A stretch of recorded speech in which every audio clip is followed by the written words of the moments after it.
Minnesota's Secretary of State, and it's a state that has traditionally always had the highest participation by eligible voters in the nation, whether it's in a big presidential year or the off-year cycle. We're typically in the 76 to 78% range, and we were again this year. But we say that knowing that out of our 4 million eligible voters, 1 million didn't vote. So what's with that? We also say that knowing that it's an average. If you're at 78% or 76%, we have parts of our state and cities voting in the 90% range. We also have some voting in the 60% range.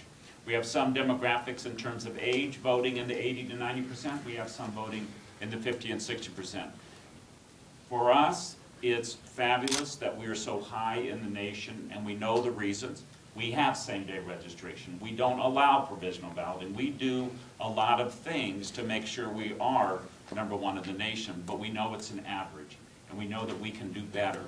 And we know that we can learn from other states, and we can begin part of the process of helping to bring modernization, not just to our state, but to other states as well. For example, you have one of the best systems in the nation of online voter registration.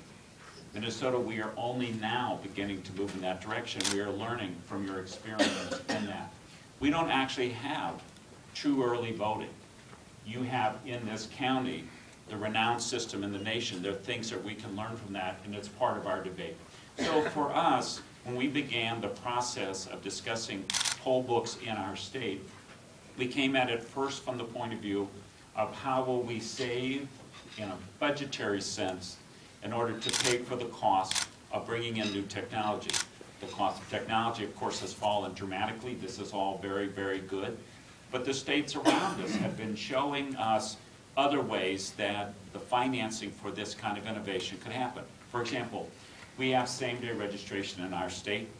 We have about half of our registrations of the entire year are done on Election Day. That's why we're the highest in the nation.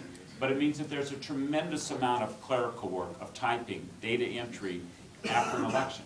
Typically, as election administrators, we are tired after an election.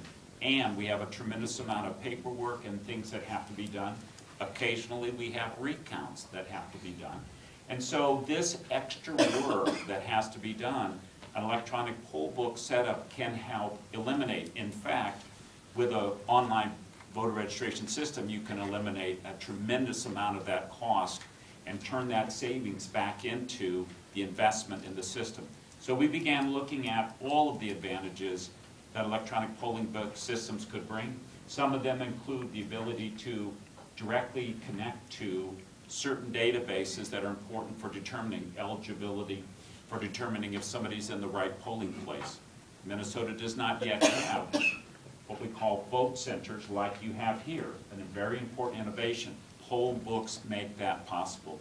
So a year and a half ago, perhaps almost 2 years ago now, we began working with one of our local companies, which happens to be one of the 3 companies that are the most prominent in the electronic poll book world.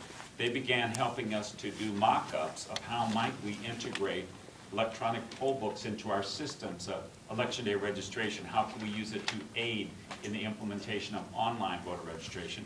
And we also began looking at how to better link with our driver and vehicle services, or DMV, because they really are a critical partner to anybody's system. No matter how you structure your system, that's a very important partner. We began to see that would be possible to, for example, bring over the photos. We also began to see that there was new software that would help us make sure that we were correctly linking the photo with the individual and the person.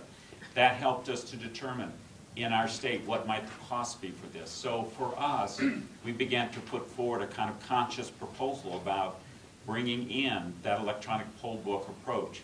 Some of our cities, some of the ones that have the resources but also the vision, began experimenting on their own. Some have already made this move. But as a whole, our legislature had other ideas. They were things they wanted to pursue. We ended up having a proposal on our ballot to amend our state constitution to pretty radically change our election system. Our citizens rejected that. So now we're back considering now other proposals about modernization. And so we are at that point now of really trying to say, where does the electronic poll book fit into a broader modernization? We're beginning to look at what are the elements of the online voter registration that you've already successfully done. And we are sharing with our partners and colleagues around the country our information, and we're learning from those states. For example, last night I was in Washington State with a number of secretaries of state from Western states. Many Western states are now completely vote by mail. We have a very large rural population in Minnesota. We have about 500 of our voting jurisdictions already moved to vote by mail. More would like to do that. What are the systems where vote by mail fits together with early voting, fits together with absentee voting, and how do we learn from each other? So for me, it's been a day of learning about your system, some very advanced ones. It's been a day of sharing what do we know from Minnesota, how can we help in thinking through these proposals, and I'm excited to be part of this conversation, but I know it's just one of many that we will all have to help move the whole national system forward.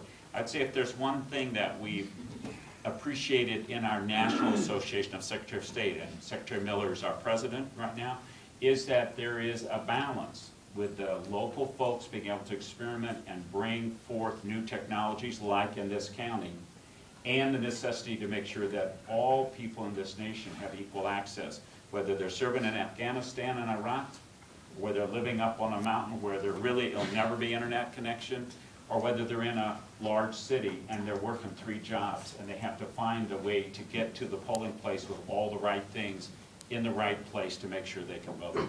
We are very proud of our state always being first in the nation in terms of voting, but we never forget that we still have 1 million people in our tiny state not voting, and we've got to be thinking about how do we change that dynamic over time.